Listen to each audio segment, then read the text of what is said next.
Bodycam has been taking the internet by storm recently, and for good reason. The game has been praised for looking like real life and looking so well made. But is this praise really deserved? There is so much more to this game's story than what it seems.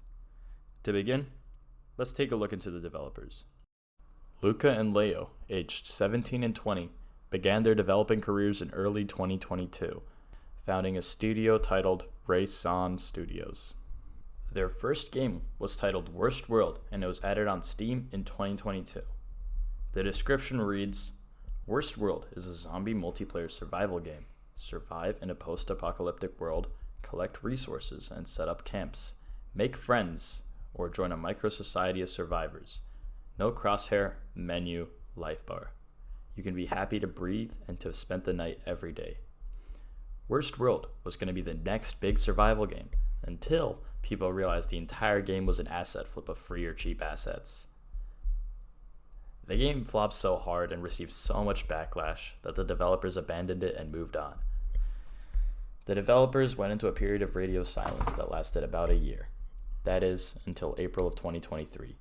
In April of 2023, Drama Studios released a video that shook the gaming community. It was an early gameplay trailer for their new game titled Unrecord.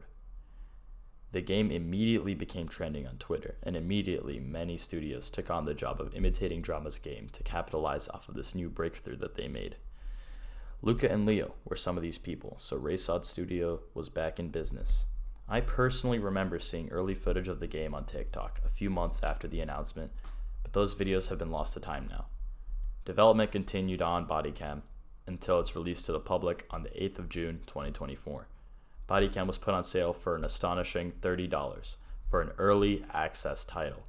I know many of you will not see the problem with this, and it likely is just me, but I believe that is outrageously overpriced for what the game offered on release. But that's not the point I'm trying to argue here. Looking into the game does look good. However, after 5 minutes on the Unreal Asset Store, I found the exact asset packs that they used for almost all of the game. Now, I believe that there's nothing wrong with using asset packs. However, no effort has been put into making any of the maps for the entire game, and they are asking for $30 whole. So maybe all the time that they spent went into perfecting the camera, making it look as realistic as possible. No, I found the exact same camera system on the Unreal Engine Asset Store. Maybe the price tag comes from the sound design and the songs in the game. Not even that.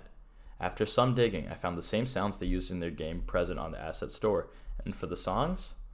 Well, I have seen numerous reports that the developers are using copyrighted music without a license, which is quite literally illegal. Now, they did make some music of their own, and I will give them credit for that. However, the majority of the songs in the lobby are not made by them, and have allegedly been illegally packaged into the game.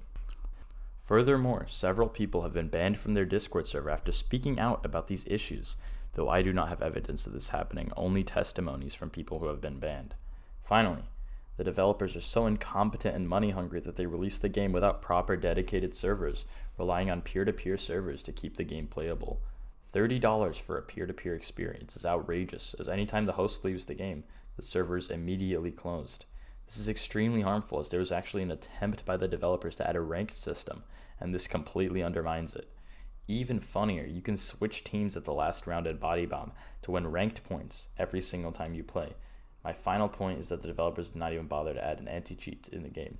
So, the day after release, there were countless people spin-botting, jumping around with aimbot, killing everyone, making the game unplayable. On the positive side, however, many of the maps have had some love put into them. More specifically, the map they titled Russian Building.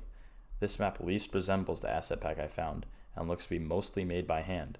Congratulations, Ripoff Studios, for making one map out of the 6 in your game.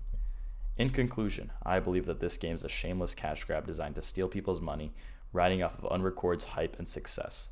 Ripoff, if your developers are watching this, you should be ashamed.